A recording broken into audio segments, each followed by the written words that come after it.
That's a good one. That's a good one. Oh, God, it's a toad, son. It's a toad, dude. Let's go. I wake up to a little bit of drool on my pillow, feel like it's gonna be a bad day. What's going on, folks? Who's taking it?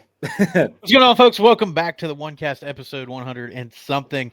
We're actually re-recording this one because we had some audio issues, and I was not happy with what we had. So we're going to talk about the Fisherman National Championship. We gave predictions on the Pasquotank, but we're going to come back and talk about it because that event is now over. And I think that's really all we have to talk about. But before we get into it, make sure you head over to onecastfishing.com. Use the code TheOneCast to check out, save some money on those snagless jigs, long neck hooks, weedless nets, all the soft plastics, especially the Nighthawks. From there, you can head to CarolinaWatersNC.com. Use the code TheOneCast, all one word. Grab you some UPF gear, all the other clothing needs. Click the Hobie Eyewear link in our link tree. What else we got? Well, before your next fishing trip, make sure you go on your phone there, go to whatever app store you have, download the Deep Dive app. Take advantage of the free trial for 7 days. Recommend you doing that right before your fishing trip or your tournament, and then pay for the subscription for the year because a lot of great features in there. We keep hammering home. Right now, we're all pulling it out pretty much every day, looking at our local lakes around here, looking to see the best areas. We're looking at the satellite imagery for water clarity, inflows, lake levels, all because right now things are changing. They're changing fast. No day is the same, and that Deep Dive app can help you put on a few more fish. That's right. And if you're looking for a home or property, he's looking at Lake Mary right now, home or property in Central North Carolina, hit up our boy Terry Carpenter, licensed NC Realtor, with Howard Perry and Walston, Coldwell Banker. Terry's here in Central North Carolina. He's a full-time realtor. He's going to bust his butt to find you the home or property of your dreams. My wife and I used him. We purchased our home. We've put his phone and everything out there. He's linked in our link tree. You can also get a hold of him at carpenterT@hpw.com. All right. Pasquotank. So the weight, one person caught the weight I thought they were going to catch. That's about the only thing you got right in that episode where the audio went bad. Oh, that audio was terrible. I didn't think forward facing was going to play, and it really didn't. But I always discount perspective mode. That's a whole different ballgame. Like forward facing, when I think about it, I think of pinging a minnow. But absolutely forward facing, perspective mode played a huge role in that tournament. The weights were obviously Kyle Welcher set a record and won by 45 and some change, largest margin of victory ever. Had 116 or 114 pounds for the event. Let me pull it up. So I was wrong forward facing, but again, I always forget about that dang perspective mode because it's not something you see a lot of guys use locally. At least not that I'm aware of. And the only person I really know of that won a big tournament you heard talk about was when Scott Martin, rest in peace, Cynthia's Elite Series career, won an Open down there in Okeechobee using it. So I didn't even think about it, honestly, and it makes perfect sense down there. You know, I use 360 a lot when I fish over there. I'm just going to run for a second, then I'll let you guys talk. I talked to all the guys over there as the event was going on, like locals that I know, and some sticks over there. And, I mean, the weather was the biggest factor. Like, if we didn't get that cold front, you would have seen a lot tighter weights and probably more potentially more century belts. It's just that river is like Florida. Those rivers, Trey's been down there quite a bit. I know Ben's fished a few times. When we had, I think it was Seth we had on when he talked about, DNA testing those fish, and they were majority Florida bass over there. They do not like a cold front. And it really kind of changed what was going on, and Kyle Welcher, when he talked about after he won, he said he went into that area and got a couple bites, decided to start there, and he just ended up having fish coming to him the entire 4 days of the Derby. So yeah, 118 pounds, 12 ounces. Man, congrats to him. What was y'all's take? I know you're not gonna be able to get a Bronco bug for a while. I mean, it was a phenomenal beatdown. Of course, I pay closer attention to this one and watched more coverage of this one just because it's, local to us.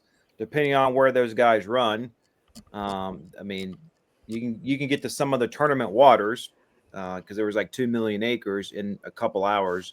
If they blast off about 3 hours from where we live, but I'm personally more familiar with the Chowan, but Pete, you go down there way more on Trey.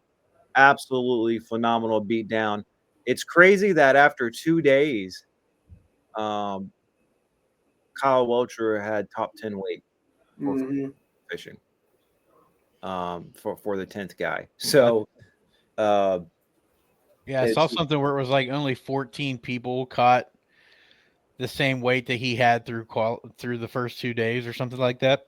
Well, so I'll put it this way. So 10th place had 62.4, but they fished championship Sunday. 11th place had 49 pounds. So let's see what Kyle have after day 2? 60, 61, 62 pounds. He had 30, 60. He had 61 pounds. He had 30, 11 day 1, 30. So he had 60 pounds, 14 ounces on day 2. So, and if you look at the final results, basically, below 10th, they didn't even catch his 2-day total. He didn't even have to fish on Saturday when he had his biggest bag to qualify for championship Sunday. He could have just stayed at the dock, but phenomenal event. It would I've been down there a handful of times with Pete, and I actually drove down on day 4 to fish in the upper part of the Chowan River. And, Pete's 100% right. I drove 3 hours down there, so 6 hours total, and 2 bass were caught, right? The north wind, the northwest wind, the cold weather, the muddy water it's still a little bit dirty in some of the systems, really does affect the fish behavior there. And because, if the weather wouldn't have been so bad and if the wind wouldn't have been so bad and it would have been warmer, the Roanoke and the Chowan would have been major players, dude. And there were numerous guys, even the Alligator would have been a player too. Like one of the anglers, I can't remember who it was, that was staying at the Lunker Lodge down there. I don't know if you guys ever heard of that, but the place called the Lunker Lodge. And he said, man, he goes, I found him in the Alligator. He's like, I just can't get there. Right. Mm-hmm. And so weather was a huge factor. Obviously, the Roanoke, the Chowan, and the Alligator would have played big time had they not had that weather. And then my thoughts on the way that they were catching them. I just thought it was interesting. You had Easton Fothergill dominating, catching them on drop shots, right? You had Kyle Welcher fishing using perspective mode or a forward facing sonar of some capacity, flipping a bug around. You had other guys using jerk baits. I think Trey McKinney was catching a lot of his fish on a jerk bait, minnow, stuff like that. So, you just had a huge amount of diversity in a river system that we traditionally look at as saying, I'm going to bring a buzz bait, a frog, a horny toad, and a flipping bait. You know what I mean? And that really wasn't the deal. And those guys are so good that they were able to use those weather conditions and at least unlock different ways to catch them on that system, right? So I thought it was really phenomenal. And, Kyle Welcher, if you guys are watching, for those out there watching it, I'm sitting in a Airbnb right now. Kyle Welcher just finished up, and a lot of the Elite Series anglers that are here finished up their last day of practice on Lake Norman. So when this comes out, you guys already know who won. But I guess we forgot to mention. It'll be day 2 of the tournament. This is coming out tomorrow or Thursday. I think we forgot to mention Trey's over at Lake Norman with helping the NPFL out this week, getting set up and running their tournament out there. So. Yep. That's why we're all separated right now. That's why the audio is probably not as crisp. When this drops, you'll know who's leading after 2 days. Who's leading after 1 day. Yeah. So we're looking forward to that one, another one in the backyard. The other thing I want to add is there was definitely – I talked to 3 or 4 guys I know that fish over there a lot that marshaled. And they said it really showed that some of the pros are really good, but they're also not as good as you would think because – they were like, all of them were on the bank and all they had to do pull back and they'd have had better weight. KJ Queen's a prime example. He stayed on the bank the entire day one, and had one fish for like a pound, and then decided second day, maybe I should back off. He backed off the bank and had 20 the second day.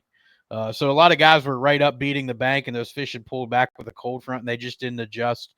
So it was eye-opening to some guys to see like, oh, I know exactly what I would have done. But we also have experience on the system, which makes a difference. We know when it gets cold, those fish tend to pull off and kind of where they set up. And we know when the water's high, where they go, and when it's low, where they go, and all of that. So I don't know, watching Kyle Welcher, I forget who it was, somebody on Bass, it was like, it's like watching a pitcher pitch a perfect game, or a bowler that's bowling a 300 game that's just all strikes. Like he was just in the right area, and he said it. You'll hear us say it a million times.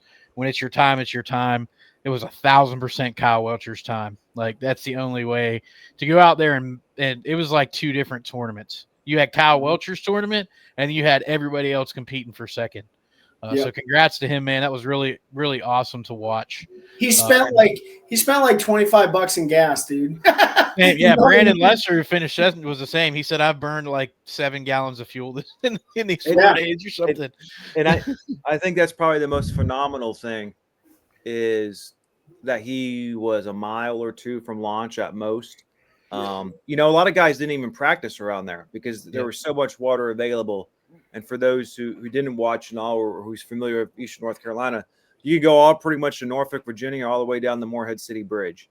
That's 150 miles, basically north to south, and then you could run west a long ways up those rivers. There was a lot of guys million and some acres of water. 2 million acres of water. Or 2 million acres, I suppose. Yeah, it's like, okay, Toledo Bend is like 58,000 acres. It's massive, but 2 million acres is just absolutely ridiculous. And I don't think I've seen a tournament where more boats have been broken.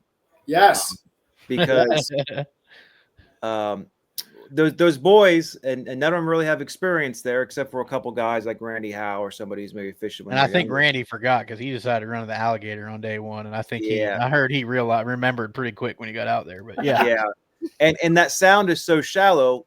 There's bigger waves and stuff up on Champaign and Great Lakes and stuff, but it's so shallow that those waves often stack up on each other, and so it's very easy to spear. And I saw like Matt Robinson day one, it broke off. He broke his front graph completely off.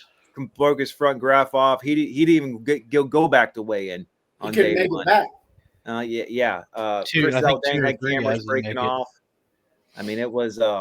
It happens a lot down there, even with locals. They'll make a run and that wind will shift. And I talked to Jamie Williams, who's a good friend that probably spends more time down there than anybody I know, and kind of introduced me to there. And he rode with KJ on day one, who ran from Elizabeth City all the way to Gum Neck, which is about 70 miles one way.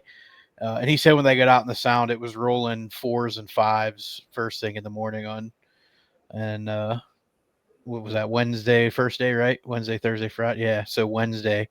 And he said KJ just sent it. And if you're looking for a boat that'll handle rough water, Jamie ran it in a Skeeter. He ran it in a Phoenix, and he was like, that Phoenix will eat some big water. So he was like, it was one of the most comfortable rides I've ever had, rolling in 4s and 5s, just the way that it handled it. So that's good. I forgot who it was I saw. I don't know if it was Milliken's video, but I mean, they went airborne for way longer than I've seen anyone go airborne. That was Milliken and that cat. He was trying to get it across. Milliken, he got to I would never buy a boat from him. I'm sorry. Well, I would never buy a boat for any of these guys. Yeah, especially Milliken. I think that maybe Kyle Welcher, but because his bass cat literally was out of the water for at least 2 seconds, dude. And he wonders when he got to his spot why his bilge and trolling motor and nothing worked. He said, I just had the power pole down. I had to do a trolling motor or a live scope, and I was just kind of trolling motor down, pick it apart. I mean, Ike and Ellie said in his 30 years of fishing professionally, it was day 1 and 2 were the worst rides he had ever had. So I forget what it was. One of the classic. I think it was when the classic was over there. If you go back and watch the videos, all the guys that fished it said they would never go back because they all got beat to death in there. That was back when everybody was running the 14-foot damn fiberglass boats, and they were trying to run that sound with 35 horse outboards and just beat them to death. So, yeah, you got to be careful out there. We knew that going in. We knew some stuff was going to get torn up. I saw a video from who was it? JT Tompkins had to pick up, I think it was Brad Watley. I don't know exactly what happened, but his boat was up, beached, not usable. So he picked him up and got him back to weigh-in for weigh-in. So that was cool, JT. He waded out in the water with a net with all 5 of his fish or whatever he had, and he just walked across that stump field and then dumped them in JT's boat. But yeah, I think his boat got absolutely demolished. Yeah, I think it was Minn Kota, Humminbird, the Johnson Outdoors reps were somebody I know talked to him, and they said they replaced 43 props on all Trexes in the 4 day. It was the most they've ever done in one tournament. So that place is rough. Everybody always looks at me funny when I tell them I carry 3 props for my trolling motor when I go down there, but you will chew them up in a hurry in that place. So they will be back. I guarantee it. Everybody I talked to said Sunday's weigh-in crowd was the biggest crowd they've seen in years at a regular event. So looking forward to them coming back. I also just real quick, Tyler Williams, I thought it was cool. If you listen to him on the final day, he ended up 7th, but he talked about how rough and everything was, but he was staying at an Airbnb and just put in at a little ramp in a creek by where he was staying and ended up fishing the entire tournament there and catching 66 pounds. Wow. Like right by where he was staying. He was like, I was just getting bit in there and was able to pick away at him. And he said the weights got bigger as the week went on. So kind of cool. An area can work. But yeah, it was fun. Looking forward to them coming back. Looking forward to this MPFL event over at Norman. And I think Ben is going to interview us. Yeah. Which is going to be different. So let's, we're doing the interview. Yeah. We're interviewing as a team. We're going to transition here because we're going to talk about Pete and Trey's national championship down at Lake Murray a couple weeks ago. So the first week of April, right? You had your practice, and the tournament was Thursday, Friday, and Saturday, right? Yep. Yeah. So I guess first, I know we've talked about it and you all talk about it a lot, and we have in previous podcasts, but if we've got new listeners or viewers on here, why don't you just break down what is the Fishers of Men and the division you fish in North Carolina, and then kind of how you qualified for the national championship? Yeah. So Fishers of Men is a national ministry and tournament fishing organization. So they have divisions all over the country. I think the furthest one of the newest ones there were guys was from Nebraska. So they're not just in the Bible Belt or anywhere. There were teams from all the way up to New York, Ohio, Michigan, Texas. Sort of the Texas. So pretty much everywhere you would think bass fishing goes down was represented, which was really awesome. And we fish the North Carolina Central Division, which is here, obviously in Central North Carolina. So we fish Falls Lake, Jordan Lake, Mayo, Carr or Bugs Island, Kerr, depending on who you talk to. That's all one lake for anybody that doesn't know. There's like 19 names for it. Gaston, and I think that's it. Sharon Harris potentially for a championship. It's in the hat for the championship this year. So. But yeah, we qualified. So the points champions in each division around the country automatically qualify for the national championship. And I just looked, Trey, they have announced 2025, which will be 2026. It's in Toledo Bend. So we might have to fish a local qualifier if we don't. Can I jump in here and say a couple more things? So Fishers of Men is a 501c3 nonprofit organization. They are the title sponsor for Andy Montgomery. For those who don't know, he fishes the Bass Pro Tour. Like Pete said, it is a ministry. It's a faith-based organization, and it is a team series, which to me is the most appealing thing about it from the grassroots perspective of bass fishing, right? We always hear like, that's the grassroots. That's the grassroots. The team bass fishing to me, and I think to a lot of people, is truly the grassroots. And so Fishers of Men provides that opportunity. They also have other categories within there. So you can have, what is it, husband and wife teams, or, Yeah, so we fish the classic series. The top husband and wife team from each division also qualify, or male, female. They don't have to be husband and wife. It can be husband, daughter, friends, whatever. They have a legacy series, which is somebody under 16 years or younger and an adult. So a lot of father sons are able to qualify by winning their local legacy events. Yep. And then they have a weeknight series. And so the points champions from all those qualify.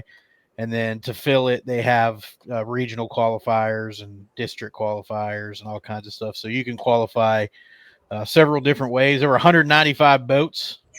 So it was a big derb. But hopefully that answered your question, Ben. Oh, absolutely. And I guess the last thing I want to mention, to talk about the Fishers of Men, because I've never fished it, so I live vicariously through you all and your team tournament. But what I think is really cool is the night before, you've got a meeting and dinner that I think you have to show up to. I think there's probably some testimony or preaching and prayers. And then if your partner can't fish, the only subs you can have is a family member, right? And so it seems like a very tight knit. And you talk about the 501c3, but it definitely seems like an actual ministry, and there's a lot of focus on that, not just the fishing. Correct. Yeah. Yeah, that is something really important. That's where that fellowship, that camaraderie, us getting together for the right reasons, like Fishers of Men makes that happen, right? And that's, and the other thing about it too is, there's a lot of tournament organizations out there that, let's just say, professional anglers can't fish, right? Because they pay too much in tournament entry fees or whatever. You'll see that in some states. Some tournament organizations won't allow guys that fish bass or BPT or MPFL or whatever. They can't fish those. Well, you can with the Fishers of Men. There's no rule, right? We got numerous NPFL anglers that fish in our division. And we'll get into it, but an NPFL angler won the national championship, right? So there's a lot of good from the competitive angling side. There's a ton of those. And then, there's people that just love to truly just fish, right? And so you get the best of both worlds, in my opinion. Absolutely. So this time last year, I would assume about this time, because Pete just found out about the 2026 championship location, found out where the 2025 championship was going to be. That was Lake Murray, South Carolina. So about 3.5 hours south of us, relatively local. But you guys had never been on that lake before. I had been on it like 7 years before, for a couple times. So like I wasn't very familiar about it. And then ultimately we'll get here, but Pete and Trey ended up going down for their official practice. Then I ended up going down a day or two later, and Pete's dad came down. And so Pete's dad and I, we went out and fun fished, stripers, bass fishing. And we can probably get into some of that. But it was definitely difficult that you guys had no information rule at the time, so we couldn't talk shop back at the house. But after that championship was announced, you all went down in October, kind of for like a leader's recon. So when you went down there, like, what were you hoping to gain? Of course, it's several months in advance. And then what did you pick up, if anything, that you plan to apply come championship time? Yeah. So when we went down there, we had a pretty good idea what was going to be going on that time of year, depending on weather. So we didn't actually spend a lot of time bass fishing. We've talked about that, but the time we spent a lot of time looking for kind of the pre-spawn staging areas, grass, rocky points, secondary, tertiary points that might hold fish, a little bit of brush pile scanning. We fished around a little bit, but it was more just getting familiar with the different parts of the lake, some of the different creeks, different areas that you hear traditionally talked about. So I would say a few of the areas that we found when we were down there in October definitely played. Also, some history that I gained from my time marshaling there the year before played a pretty significant role in some of the things that we did in some of the areas that we fished. So, That's right. Trey, anything to add there? Yeah, I think, outside of the lake thing, we really established a great network with our good friend who has become a good friend, Ted Roberts, who we stay at his place. Found out that, we can idle to launch. It takes us about 3 minutes. We found out where gas was at. We found all the good grocery stores. So like that, the logistical piece of it was probably, in my opinion, was probably one of the most important parts, right? Outside of the lake is 55,000 acres, give or take. Super overwhelming lake. You can't fish the whole thing. And Pete's right. Like that time of year, the time that the national championship was being held, I mean, it's you have a pretty good understanding that there's going to be a lot of spawning going on. So in fact, a lot of the areas that we touched in October, we didn't even go. There's only one area I can remember that we went back to, right? Outside of that, we messed around in like Shoal Island. We didn't even go to any of the stuff that we touched in official practice. And what else is important about this time too is we didn't have a no information rule at the time, right? So like there was information rules and off limits periods that went into effect on certain dates and stuff like that. So, but outside of that, no, I don't have anything else to add, man. It's a beautiful place though. Yeah, you guys taking that trip down there and then having that fun fishing, we've talked about the stripers and all, but what I hadn't remember about that lake and then being back down there that week with you all was, it's 55,000 acres, but it's not very long or wide. It's just there's so many creeks and there's so much shoreline and islands out there that it can become overwhelming. It was if it was your first time down there and trying to figure out where to go and all, and just having that little bit of knowledge. I mean, there's so many shoals and stuff out there, instead of being unaware of that first day of practice, at least, you had some familiarity, which probably definitely helped out a lot. So you all got, I think official practice started, was it 1 April or like 31 March? Yeah, whatever that Saturday before was. I think official practice started like March 29th. Okay. So, Trey, I think you mentioned it, or Pete, that you kind of knew what to expect going in. Probably a lot of spawning fish, maybe pre-spawn. But beyond that, because we always talk about, having a game plan and then, adapting to that. So going into your first day of practice, what were your goals trying to achieve? What were you trying to confirm or deny based upon any of the previous thoughts you had going into the event? Yeah, sure. I mean, yeah. So, we were, so, there's trends on a lot of these lakes, right? And thankfully the Elite Series and the BPT and the MPFL and a lot of other organizations go to Lake Murray, right? So there's a lot of like open source, open to the public information on the lake. So we knew that certain areas of the lake were going to play probably better for the spawn than other areas. So we wanted to find some areas in the northeastern portion of the lake and the southeastern portion of the lake. We basically wrote off the west. And what I mean by the west is anything west of Dreer Island, right? As Ted says, Billy Dreer, right? Billy Dreer Island. We basically wrote that off for a couple reasons. One, traditionally that time of year, it hasn't been as big of a player as it was 20, 25 years ago, right? Secondly, water clarity, right? So the Saluda River, which feeds into the main lake, is typically dirtier, and you can see that on the deep dive app when you pull up the water clarity feature, which we did. So we were like, we're going to focus our efforts to the east and then focus on some of the high percentage coves to the northeast, specifically those ones that get that east, the sun beating down on them when it rises in the east, right? So it's those eastern-facing banks on the north side and then on the south side. When we got up there on day one of practice, we learned really, really quick what was pretty much going on. And I'll let Pete dive into that, and there are some lessons learned, but we figured out pretty quickly what the deal was going to be. Yeah, I mean, first day we identified a few secondary points and some things we wanted to look at to see if there was any schooling fish, any sign of a herring spawn. So we had some rocky points and stuff we wanted to look at, kind of near where we wanted to check. We made the furthest run day one just to get down there and either confirm or deny that we were going to spend time in that area. So we ran up there. We had a really good point that I know they'll school on.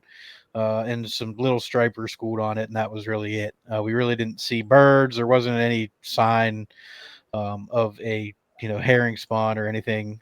We also noticed running up there that all the main lake stuff where typically guys are chasing that herring spawn, there weren't any boats sitting on it, and this was a Saturday. So you have to run a little bit of bent rod pattern in a lake that big, and then to see nobody out fishing those traditional kind of herring points or spending time on them. It kind of told us that deal wasn't fully going on. And we might have wrote it off. Again, lesson learned. We probably should have looked a little bit more because clearly it was going on somewhere. It may have just been one small area. And the winner was a local who had knowledge and I'm sure, had an idea of where that typically kicked off first. But we got up there. We fished a point for a little bit. We had some fish school, nothing. We go into the first pocket when you could just sort of start to see. And we're like 4-pounder. 3-pounder, 3-pound. I'm like, well, that pretty much tells us what we need to know. We didn't know if they were on a bed or not. We just kind of got up there to bump them and see if there were fish shallow. And there were a bunch of fish in the first little pocket we rolled in. And so I think we hit or looked at a couple more sort of offshore deals, and then the sun got up to where we could see. That was like the only sunny day we really had. Yep. We had 2 sunny days, actually. That was one of them. So we once it got up, we just went to looking for bedfish and seeing what areas they were concentrated on, areas where there were more or less fish in that kind of northeast section of the lake that he's talking about. We spent most of our day in there running a bunch of different creeks and pockets and identifying areas we thought were going to, play. And that was really it for day one. Day two, we repeated the same kind of attempt in the south. I guess it would be the southeast of the lake, down towards like the Mexican restaurant San Jose or whatever, and I think the marina is down there and some other stuff. So it was going down. I don't think it mattered where you went on the lake, you were going to find fish up shallow. But definitely, I think we noticed pretty quick after a day and a half, maybe 2 days of practice, that it seemed the better fish were up north, if you could see them. Right. Yeah. And then go ahead. There was also a high school tournament out there Saturday, and they were jacking them off beds, weren't they? Yeah. I mean, there was a really big high school series going on Saturday and Sunday. I want to shout out to Andy Morgan's daughter that won it. Andy Montgomery. Andy Montgomery. Sorry, Andy Morgan's a country singer. Andy Morgan fishes the BPT. Oh, that's right. Yeah. Andy Morgan or what? I think Morgan Wallen. Morgan Wallen. We can't always get it right. No, Pete's so absolutely. Like there was definitely some bent rod patterns going on. Like, and I do want to make something clear. I wouldn't have changed anything that we did at the time. Like I wouldn't change what we did. Now going into it ever again, I would change some things. I wouldn't change anything we did though. We'll get there in a few minutes. But absolutely the fish. And here's what's important for people to understand. When you're hunting for beds, you're hoping that you see you're hoping that the fish behavior isn't the same all across the board. You're hoping they're not all locked on the bed with a male and a female. You're hoping that you can find some bucks up on with female slid off. You're hoping you can find some maybe paired up. You're hoping you can there's different things we're looking for because over a multi-day period, you're going to have to target certain bed fish in a chronological order, if that makes sense, right? Which ones are the high percentage ones that I'm going to be able to catch and get in the box, right? And then which ones can I afford to leave, hoping that they don't leave overnight so I can catch them on day 2. So the North definitely had the better quality of fish on that day. And then so Pete talked about day 2, day 3. It was like day 3 or day 4, whatever. We ran something a little bit different in the morning for practice. So we had some information from a long time ago, and we did some map recon. And there's some like swampy, or not swampy, but they set up very differently than the rest of the lake. And so we ran back way down the lake and tried to get a topwater pattern going on, or whatever pattern, right? And we Pete caught a couple on topwater. We had several topwater blowups. We caught them schooling, and we were like, okay, nothing big, but there was definitely bigger fish in the area. And we were like, this can be a part of our game plan, right? And then I don't know how the rest of the practice. I think that was pretty much all the practice. That was day we had sun, and then so we checked that stuff first thing in the morning. Oh yeah. That was Tuesday, so day 4, because Wednesday we had terrible weather. So we ran that pattern. We found a pretty decent, what we thought was going to play as a frog bite. Yeah. We found some schooling fish. The sun came up, and then we just went and marked beds. And I think we marked like 250 beds, or some ridiculous number. There's dots. There's dots everywhere. I'll count the number of beds when I get back home, because I still got all the dots on there. I think I deleted a handful of them that we caught off the bed. I was like, well, they're off the bed, so I delete that waypoint, right? But yeah, you're 100% right, Pete. Bob got up in the sky, and we went scouting. Yep. So it sounds like you all had basically 3 patterns going into the tournament. You had your primary bed fishing one at the that is really dependent a lot of times on sun and wind, but then you had that frog bite potentially. Although your dad and I found out that they weren't eating the frogs good, but they would blow up on it. They were eating it that day of practice. I know you guys are telling us there, but it's interesting. So I know. For the listeners out there, like we, Pete's dad and I, like if there was a place you all did not want us to go, we didn't go there, and so we went to a very similar location that wasn't far, and that you all didn't have a problem with, and sure enough, they were doing the same thing over there. They would school, and then there would be a frog bite, but yeah, they weren't taking it for us on the frog. I think we had 4 blowups and not a single boat got in the boat. But that's kind of frog fishing sometimes. They got to hit it just right. But we also had one more pattern that we knew we could run blind fishing, right? So we ran Nico rigs between docks and around docks, just with the trolling motor on 5 to 7, and we could pick up a bunch of fish doing that. So we didn't even execute that, and we'll get there during day 1 and day 2, but we also had that as a backup plan, but we weren't catching any quality fish doing that. It was like maybe 2 pounders, pound and a half, 2 pounders. Yeah. Just grind it out if you had to. So 4 patterns going into a tournament. You had your main one, and then 2 other ones that you were hoping to play in the morning, and then the grinded out one if you had to switch to that. But that is a great lesson for everyone, because we know a lot of guys who will go and practice and they will just get on one pattern, and when that does not work out, they'll die by that pattern. Yes, you'll die. Very rarely are you going to live on the same pattern going through 3 or 4 days of practice and then multi-day tournament. So great to have all those options in there. Anything else you all want to hit about practice?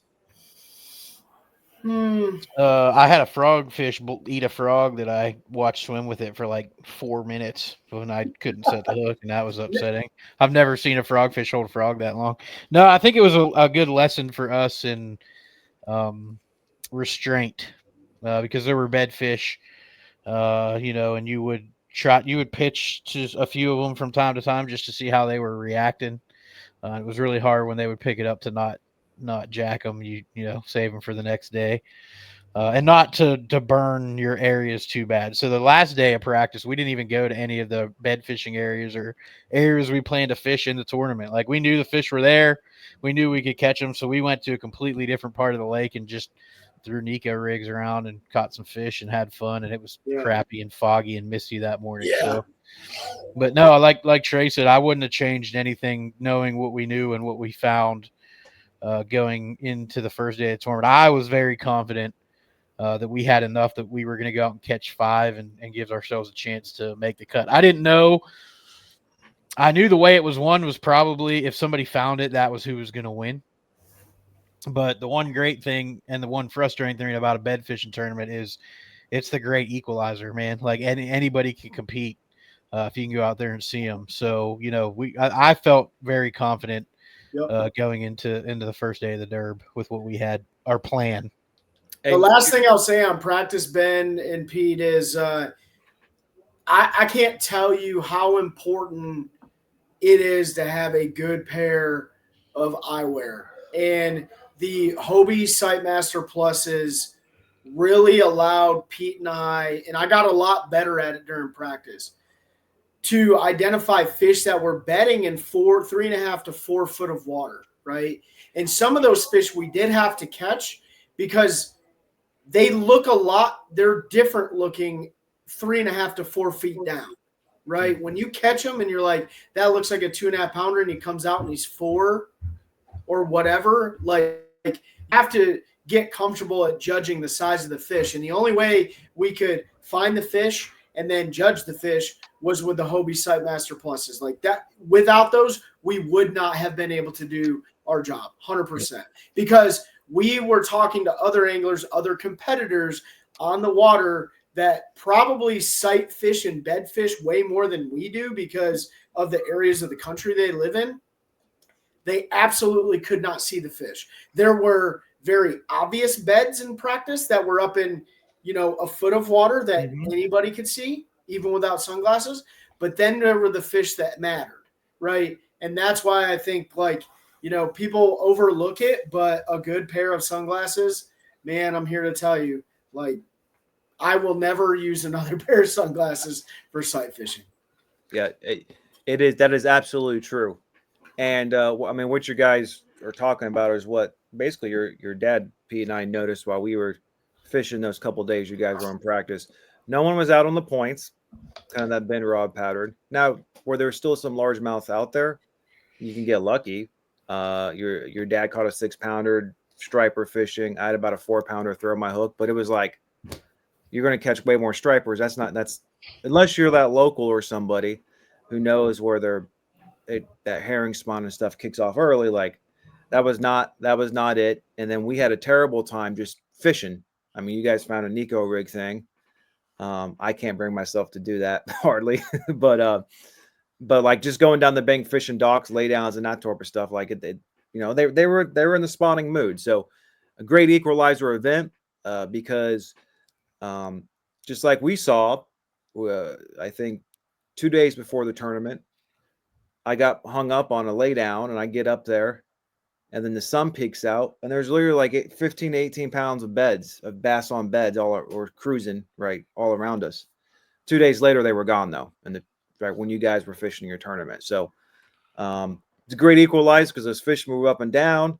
A lot of people can't see. And the last thing I want to talk about, Trey, that I think is important, like the beds at Lake Murray, for a lot of those guys who are used to bed fishing, say in the South and Florida, it's not just not being able to see them because they're a little bit deeper.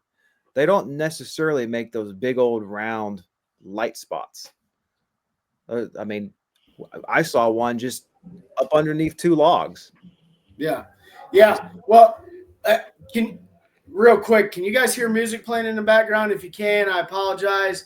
You got the MPFL crew here jamming out and stuff like that. Somebody's playing guitar, but yeah, you're absolutely right, Ben. Like one of the biggest lessons I learned from Pete is don't look for the bed, look for the fish, right? And bass will spawn on anything they feel comfortable spawning on. They're not going to necessarily put all the work in the world in. If they can jump on, a hard structure and dump their eggs on that, they're going to do that, right? Florida fishing is different. Tilapia go up there and make these beautiful beds, and bass use the same beds and stuff like that. So, like, it's very different. And, there were beds on that lake that there was like one little piece of shell, like one shell that you could see, right? But that was the bass's bed, right? So, yeah, you couldn't have done it without those sunglasses, though. Yep, absolutely. So let's move into day one then. You had your blast off, you had your game plan. So talk about that initial game plan, and then any adjustments you had to make after that. Yeah, our plan was to roll down to where we found that frog bite in the morning, and we were just hopeful we'd be able to go in there and catch a fish or two. Which boat number were you? Boat 70. Okay. So we were hoping to be able to roll in there, catch a fish or two. Best case scenario, catch 5, and then we could go just upgrade through the day. We had a feeling we weren't going to be the only ones that found it. I tried to stay optimistic and say we were, even though deep down in my soul I knew we weren't. So we got down there, and there were 3 other boats in there too, and we're fishing the tournament. One of them was a local guy who was on top of the fish. So if you do happen to hear this, you need to back up a little bit, bro. You were in a really good area, but you were literally on top of the fish. Yeah, power pulled down. Power pulled down. He probably stabbed a fish. He probably stabbed a fish in the head. Yeah. Right where I had one eat a frog and hold it for 9 minutes. But anyway, we rolled down there. There was a boat that was kind of running block, and we had a feeling they had found those schooling fish and they were waiting to go on them. So we saw another boat. We were like, hey, you mind if we go around you and fish down? He was like, no, you guys are cool. We asked that local guy. He was like, you might as well, because everybody else does. So we just kind of got in where we fit in. Started fishing some hyacinth mats with a frog. Pretty quick. Trey had one blow up and miss it. I followed up with a fluke and caught that fish. So pretty quick in the morning, we had a 2-pounder in the boat. We ended up running down around there fishing the hyacinth with flukes and frogs and everything for I don't know, maybe another hour and a half or so to try to let the sun that we didn't have, but to let the light get a little bit better. We picked up one more keeper in there on a fluke, fishing it in the hyacinth. Made a color change. I wish I would have made that color change sooner, because I might have got a few more, but I made a color change, and my first cast caught one on it. So, but by that point, those guys that had found those schooling fish were burning that school to the ground, which you hate to see in a multi-day tournament, but they were also small. There were a lot of fish that they couldn't even keep. They would catch 3 or 4 non-keepers to 1 pound and a halfer. So we made a call to get out of there and run to an area where I had we had some pretty good fish on bed that we had found in practice. It was a pretty quick run. So we put all that shallow water rods away into the rod box, pulled out all the flipping sticks and bed fishing rods, made a run, pulled up to the first little spot, and there was about a 5 ready to go, locked on a bed. So I bed fishing is my jam. So shout out to Trey. He let me do my thing. He just basically held the net for multiple days of the tournament, and let me do my thing with those bed fish. So we rolled up to him or her. Pretty sure it was a her. I think I 3 flipped her and she ate. And I broke her off. So she came up, hook and everything in her mouth, wallowing around. We tried to net her while she was on the surface. That didn't work. She got back, went back to her bed, and she was a little sketched, but she was back on the bed. So made a decision. I was like, man, we can come back and catch this one later. I'm confident if we give her some time, we can catch her. So we rolled around that area again because we had quite a few fish. We ended up catching, I think, 1 more, maybe 2 more keepers. We left out of there with 3 or 4 fish. Then I think we had 4, because then we got on the struggle bus a little bit. We went to an area where we had marked a pile of beds along a bank, and the wind and weather just wasn't cohesive. Couldn't really see them till you were on top of them. By that time, you were blowing them out. So we left there, kind of poked around. We're struggling to find the keeper. Trey was coming unglued a little bit because he's like, "This always happens, man. That 5-fish curse." Yeah. It was getting a little stressful because we're getting to 12 o'clock now, 11:30, and we only have 4. So Chelsea, my wife, you had picked some baits up in my house for me, Ben, that I needed more of, and she had stuck a little note in the box for us with a little prayer on there. We rolled into an area where we had some beds marked in a cove. Trey was like, "Pull that prayer thing out and read it." I was like, "Cool, man." Pulled it out and read it. There were some dudes working over there that were blasting Creed. I think it was 6 foot, like the 6 foot from I think it was that song. So I'm like, well, I mean, if divine intervention is meant to be, like, we're in the right spot, bro. We got some Christian music. We just prayed. We rolled up to a dock where we have on a bed, and there was like a 2.5 down there. I flipped it, jacked it, put it in the boat. We had our 5th fish. Yeah. So that was a really cool moment, sort of emotional. Like, just a lot of things came together there. We went fish a lake we never fish in a multi-day 195 boat tournament. We at least had a limit that we were going to weigh. Poked around in there, ended up calling one, and then that was where we met our Doc Karen for the week. I was going to ask, you want to tell the Doc Karen story here?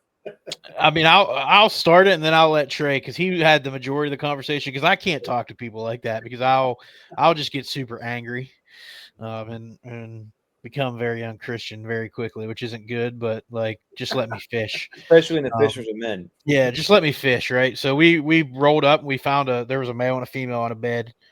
The female was still kind of cruising off the bed. The male was up locked on. It was actually the house where those dudes were working. So we pulled down and I start working this bed, trying to see if I can get the female to eat. She wasn't interested at all. And they're like, "Man, those ones are smart." The workers did. So I flipped in there a couple of times. I ended up jacking the male. He called. He helped us. So I get him in the boat, call him.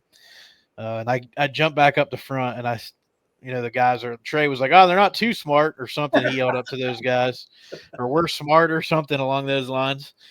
And I'm like retying, because with bedfish, I retie after every fish just to make sure everything's lined out. And I look up, and there's this lady walking down her yard with a duck tucked up under her arm, and she's coming down to her dock. And I just looked at Trey and I went, "Here we go." And he was like, "What?" And I was like, "Here we go." I could just tell it was gonna go down. So I'm gonna repeat what Trey said, because he didn't even remember saying it. But she comes and she stands right on the corner of the dock where the bed was, and she stops and she looks out on the water. And Trey looks at her and he goes, "Are you angry?" So yeah, Pete's spot on. She had a look, man, she had a Karen face going on, and I was like, what's your problem, right? But I said, "Are you angry?" And she goes, "I just want to know what y'all are doing." And I was like, "Well, clearly we're bass fishing. I mean, I just got promoted to captain, obviously, and so she was like, "Oh, you're bed fishing for the bass that are on the bed protecting their babies." And I was like, "Well, there's no babies there right now. That's why there's a male and female. There's no babies yet." And by the way, the male's in our boat. The male's in the boat anyway, so she's screwed. But anyways, she got really frustrated because she didn't want us fishing for the bass that she enjoyed watching at the end of her dock. And she even, to the extent, and I'm paraphrasing here, I think, could be a direct quote, if God wanted those fish out of the lake, he would have taken them out himself. And, and Pete, I think he mumbled something of the sorts of God God gave me 25-pound fluorocarbon so I can snatch these fish out of the lake. You know what I mean? Mumbled God gave me a flipping stick and 20-pound fluorocarbon so I can take the bass out of the lake. But nevertheless, we had a small conversation. It was pretty civil, honestly. Yeah, I will give it that. Yeah, I will say, Trey, the first thing you say, you look up, "Are you angry?" That is so disarming, because oh, what? No, I'm not. Like the natural response is, "No, I'm not angry." You know what? Yeah. Yeah, I didn't say, "Hi, how are you?" I was just like, let me go ahead and address the elephant in the room right now. Are you angry? Because people don't get that for their initial question, right? And it did knock her back a little bit, but she just didn't want us there, and she said it. She was like, "Can you go fish somewhere else?" And then I was kind of a smart ass and told her that she needed to be educated. She's like, "I don't need an education." I said, "Well, I'm going to educate you anyways." I educated her. It was like talking to a brick wall, and then we left. And it was the only dock Karen I've ever dealt with in my life. Yeah, it was the only one we had the whole week. Well, I've never had one in my life.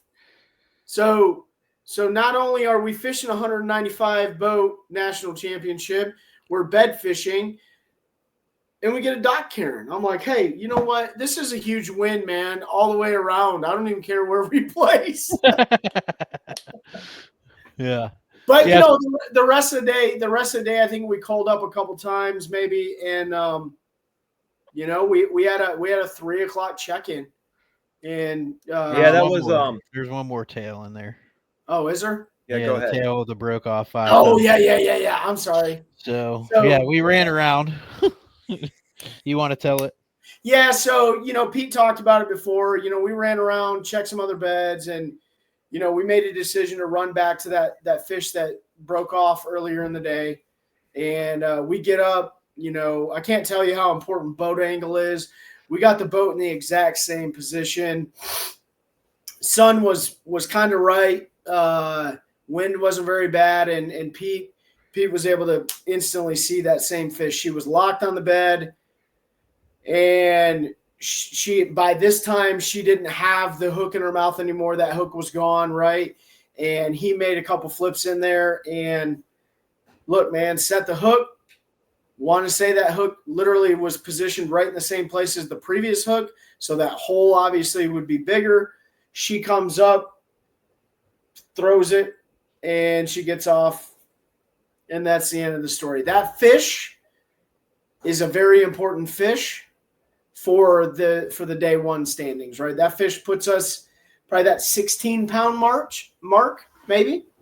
Yeah, it definitely puts us in 16 pounds, which would have been the difference in 30 to 40 positions, right? If not more, maybe 50, 60 positions. Yeah. So yeah, 3:00 check-in. We go check in. We drop 1320 on the scales, and we're sitting in 105th place after day one. That just goes to show you. I think you all had made the right decisions. You were around the right fish. It just sometimes the execution does not work out as you intend. Sure. And you guys had talked down there, like last year when you qualified and won the points of the Angler of the Year team or Team of the Year for the division, you fished clean the entire year. It was just your time, and this time just a few things and unfortunately that happens. It's also unfortunate that day too, because you had an earlier check-in, and that sun really popped out about 2:00, 1:32 on day one. Yeah, yep, sure did. And that's when your dad and I ended up catching most of our bass, was later in the afternoon, and so timing also is a big part of, and weather is a big factor too. Dude, an hour makes a huge difference. It really, truly does, because Pete, we could roll up on a fish and make one flip to it and jack it. It's a matter of 45 seconds, right? But nevertheless, you're absolutely right, Ben. 2024 season was so clean. Even though we still get frustrated, like I get frustrated, Pete gets frustrated. We get frustrated in our performance. It's not anything else. It's just you're hard on yourself. And that day we just didn't fish clean, right? Was it controllable? I don't know, but it wasn't clean. So there we are sitting in 105th after day one. We can roll into day two if you want. Yeah, let's roll into day two, because I think you guys, down there, I think you all were happy with day one, obviously around the right fish that didn't execute. So I think you guys were feeling pretty good going into day two and felt like you could definitely make up some ground. So let's talk about day two, blast off, maybe talk a little bit about how the conditions changed a little bit, and then just kind of walk through your morning, and then you had to go weigh in. You had a late check-in, right, on day two? Yeah, I think we were like 4:15 or 4:30. Yeah. So so day two blast off. We were boat 70 day one. We were boat 140 day two, right? So we had a 4, I think it was 4:30, Pete, but I can't remember. It was after 4, our check-in. So, they blasted. We were happy about that. And mind you, we might have been sitting in 105th place with 13 pounds, but the weights were so tight. We knew that if we dropped a decent bag, like an 18 to 20 pound bag, we're in the cut, right? Like most likely we're in the cut.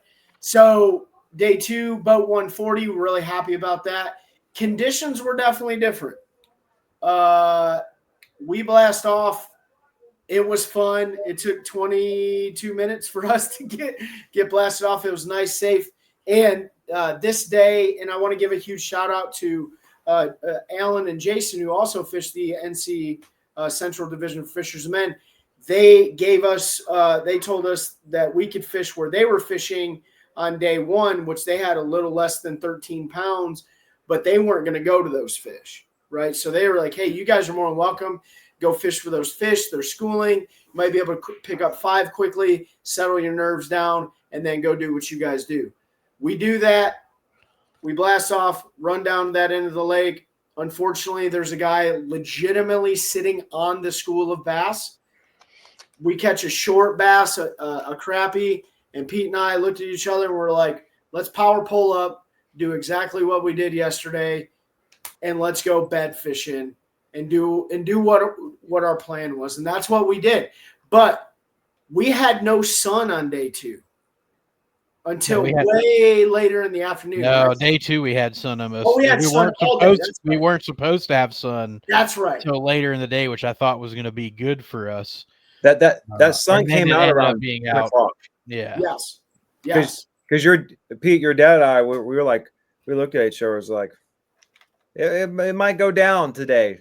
It might. Pete and Trey were going to have a bag because that sun wasn't supposed to come out till like it did the day before, 1:30, 2 o'clock, and it was 3 extra hours. So yeah, you had the opportunity to go bed hunting. So how'd that head hunting go on day 2?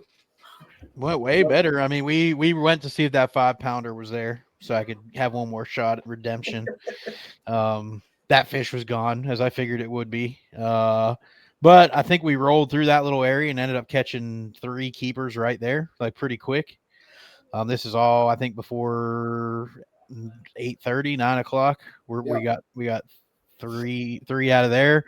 Rolled to another fairly close spot and caught 2 more pretty quick ones. So we had five before I think 10 or 10:30 on the second day. Not for anything like 12 pounds, but we had 5, and then we could just go look for better fish. So we rolled around for a little bit, had quite a few little upgrades, half pound here, half pound there, a couple ounces. And we decided, hey man, those better fish were up north. They weren't there the last day of practice, but when we had those fish in numbers, they were better fish. So we need to make that run. It's a pretty good run up the lake. We know if we run up there, our south stuff, we can't come back to it. Like we've got to commit to go up there and we've got to fish. So we did. We made a call. We had a call to go up there. We had an area where we had some. This is like 11 o'clock, somewhere around there. We had an area with some little micro coves right off the main lake that were holding some better fish. And we rolled up into the first one, and it was loaded up with fish. There was a ton of fish in there. We upgraded a couple more times. I caught a pretty good one, almost 3-pound male. I couldn't get the female to eat off the bed, hoping she would lock on. She didn't. So we went to the next one, and we roll up into the next one. We go over a fish in about 4.5 foot of water. I'm like, well, that's like a 3.5. But there's a boat on the left-hand side wrapped, and Trey's like, I don't know who that is. And I was like, what's Chad Pipkins? Like I knew the boat wrap right away. Super cool, Chad. Shout out Chad if you happen to hear this, or anybody that knows him. Like, thank you. I hope you got there and won a blue trophy this year, man. That was he yelled across to us like, hey, y'all in a derb. We were like, yeah, we're fishing the Fishers Men National Championship. Did you already clean out this pocket? And he was like, nope, I pulled right up to this one. I'm gonna go ahead and get out of here. You guys can have it. So he ended up catching that one. It was like a 2-pounder, nothing special. And then he pulled up and turned his boat on and left it to us. So I ended up catching that one deep, like 3.5, something like that. Pretty good call. And we start working down there, and there's a lot of like 2-pounders, 2-pounder, and we get down a little ways, and there's about a 6 female that's close to the bed. She's not quite locked on the bed, but she's acting where I think I can get her to eat. And she's got a little male the male was maybe 1.5 pounds. You look like that lots of times though. Yeah. So we found an angle, right? And I pitch in there just to get attitude, and the male gets mad. He picks it up and swims off. So I've got to hold it. I'm not going to jack him because she's not locked on yet, and she's following him. This is important to anybody that bed fishes. If the female follows the male off the bed, 90% of the time, if you catch that male, she's not going to go back up there. Like, she is following him. So he swims. He finally lets it go. He goes right back to the bed. I pitch up in there. He picks it up again, swims it off the bed. Pitch it up in there again. Well, this time she shoots in there and flares at it. So now she's mad that something keeps getting in their bed. And I'm like, Trey, we can catch this fish. And it didn't take a long time. I pitched. The male kept picking it up. Finally, I made a pitch. I popped it like over the male. He flared at it, missed it, and she shot 5 feet up into the bed, grabbed that bait, and turned and started out. And I gave it to her. I gave her the wood, man, and bringing her to the boat, and she comes up and wallers, and the hook pops out. And so we drop another key fish, and then she just goes. She's gone. We didn't see her again. I catch the male that I knew wasn't going to help us just out of frustration, because I knew I could like one pitch him. So that's bed fishing. It happens. I'm super frustrated. Trey knows it. But the one difference on day 2 is we had sun and we still had a lot of time. I was pretty confident we were going to find another big one that we could get to eat. It never happened. Well, we after we lose that key fish, mind you, this pocket is so shallow.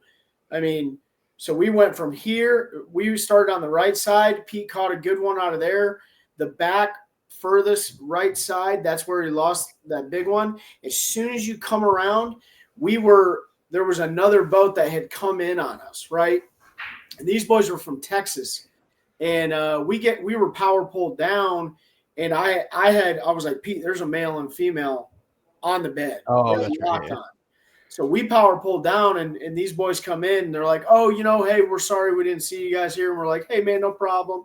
And we talked a little bit. I think they had like 11 pounds in the box or something like that.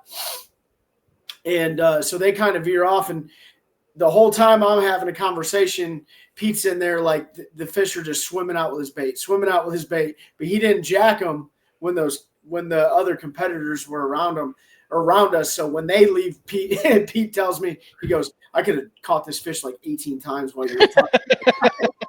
So as soon as they leave, he flips. I think it was the green pumpkin nighthawk on that one, I want to say, and flips that green pumpkin nighthawk in there, catches that one.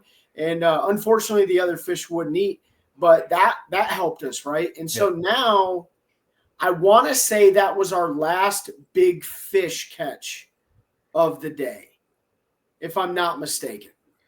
Yeah, I mean, we didn't even really fish for the rest of the day. We just tried to find a big female. Just tried to find a giant one. And on our scale, on our Bubba scale, we had 15.5 pounds, right? That's what we had. And we found another absolute mega giant female that was moved up. We just couldn't get her to go. And that pretty much wraps up the day. I mean, we get back. Is there anything I'm missing on that, Pete? I mean, that's pretty much it. We wrapped the day up. We had about 870 soft plastic nighthawks on the bed of the floor of the boat, and to include another brand of bait. And we get back to weigh in, and you guys met us there, Ben, with Pete's dad. And, we dropped almost 15 pounds on the scale, 1481, I think, to be exact. And that moved us from 105th to 88th. The margin for the cut line was like 3 pounds, right? Yep. So those 2 key fish that we talked about, those fish get us in that top 39. Pretty much guarantee they do. Yeah, comfortably. But hey, it wasn't our time. We learned a lot. Again, huge shout out to Chad Pipkins. Awesome dude for that. Didn't have to do that. Man, it was a good event, dude. I'm proud of what we did, for sure. Yeah. I have no regrets, man. Like, I had a blast. We were talking about Kyle, man. When it's your time, it's your time. It wasn't our time to make that cut and to fish that third day. I was down a little bit. Trey, we're pretty good cheerleaders for one another. He was like, man, it happens. But when you don't perform, I don't get mad at the fishing and not catching fish. I get mad at performance, because I know I can perform better. But that was one of the things we said going into this year. That was my number one thing. I think we did an episode back in December, January. Like, what are you looking forward to most next year? And mine was adversity. Like, we literally faced zero adversity in 2024. We never lost a fish that would help us in a tournament. We only think I lost 1 fish in a tournament. Honestly, and you had some spectacular net catches. Some absolutely ridiculous things that happened. Well, yeah, and that's funny you bring up the net because Pete's net breaks on day 2. He catches that fish out of 4 feet of water. She's a good one. Pipkins just leaves. I go to net the fish. The net snaps in half. Thank goodness he had 25-pound fluorocarbon on. He boat flipped that fish right in there. But, I mean, outside of the national championship, our first tournament this year, we had a 26th place finish, I think. It was terrible. We didn't even have 5 fish. Yeah, we had 4, yep. We had 4 fish. Last year, we didn't have – we brought a limit back to the scales except for in our district championship. Yep. We had 4, right? But that didn't matter for us because we were already in the national championship. So, this year has already started off with adversity, and we dealt with it in the national championship. Now we're on a little bit of a rebound. We'll see where this goes for the rest of the season. Yeah, I'm absolutely super proud of you guys for all the work last year and the consistency, and then this is the 190 boat tournament. It's the largest you guys have ever done. It's way bigger than anything I have ever done, and it's it's a whole different game with that much boats, that much pressure on the water, everything being so tight that you guys, you grinded all week. Had that for practice and for and during the tournament. So I think you have to be happy. You finished above 50%.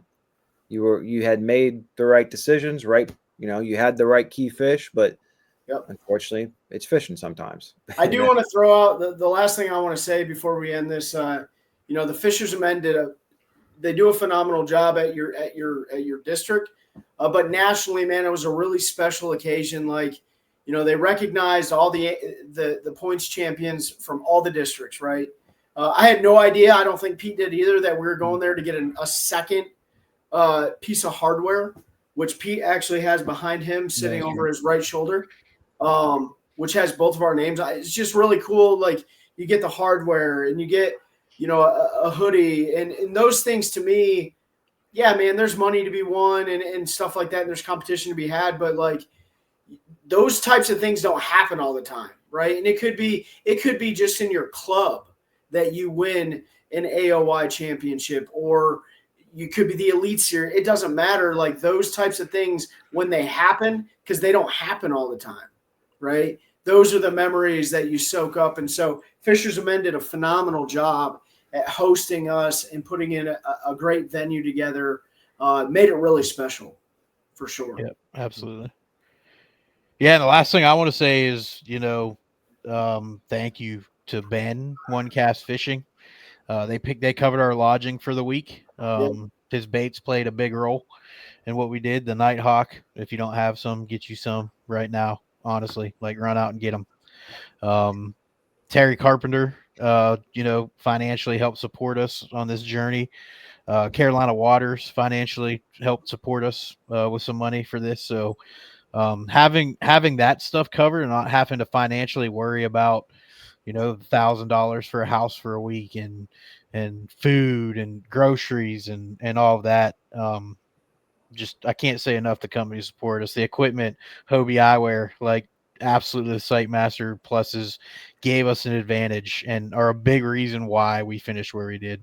With less than ideal conditions, we could see fish that nobody else could. Cash and rods performed like they always do. Man, it was super special to what Trey said. Like, Montgomery gave his testimony and hearing that and the meeting on a scale with 400 and some other anglers. It was just a really special thing. And I'm thrilled we got to experience it. I'm glad Ben and my dad got to come hang out. I'm glad I got to do it with Trey, and it was sort of like a celebration, a culmination of a year.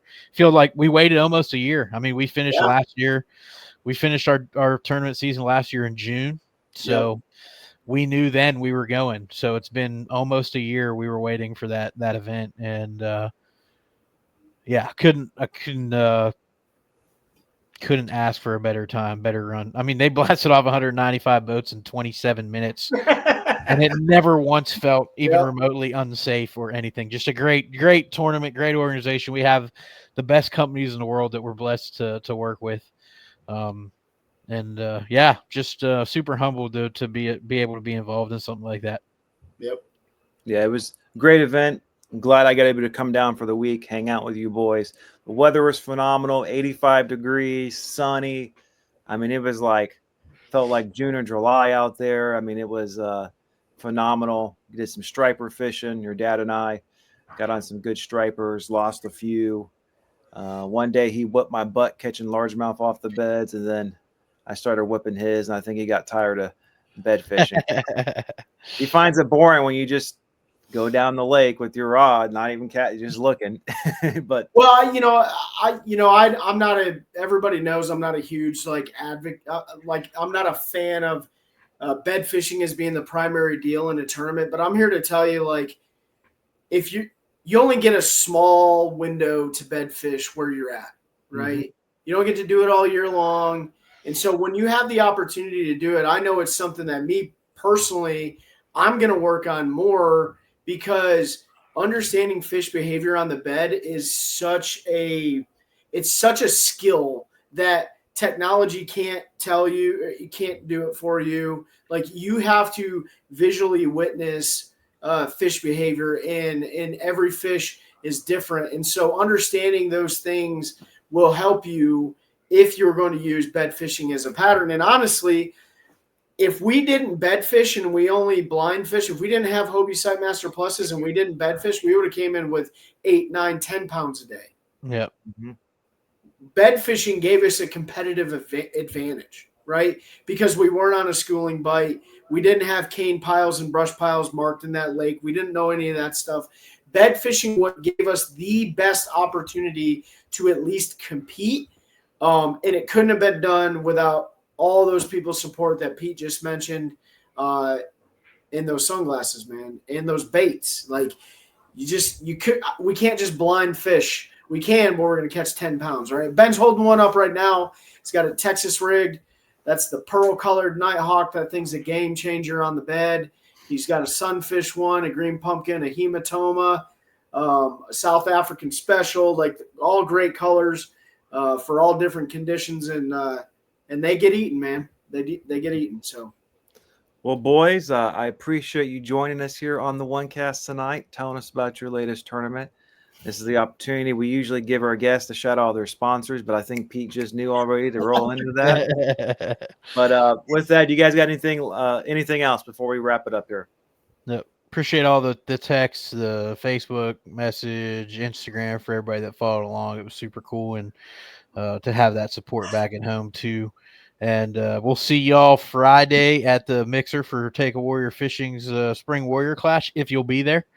If not, then we'll see you at the event on Saturday. I'll be there running beautiful Skeeter Apex that our friends over at Elevator let me borrow while my boat's in the shop. And we're going to do some demo rides after the derb. So even if you're not fishing, if you want to come ride in a new Skeeter boat, see how they ride, swing by New Hope ramp like 3:30ish, and we'll get you out, take you for a ride. So appreciate everybody's support, and that's all I got. All right. Yeah. Thanks, guys, and I'll see you here in a few days. And I do want to give my wife a shout out. Crazy Glamorous Chickens. You guys got to check them out if you're in the market. But my wife has been a huge supporter all the way, and I've never shouted her out before, so I feel like I'm doing her a huge disservice by not doing that. But friends, family, faith, fellowship, everything, it matters in this game. So we'll see you guys in a couple of days.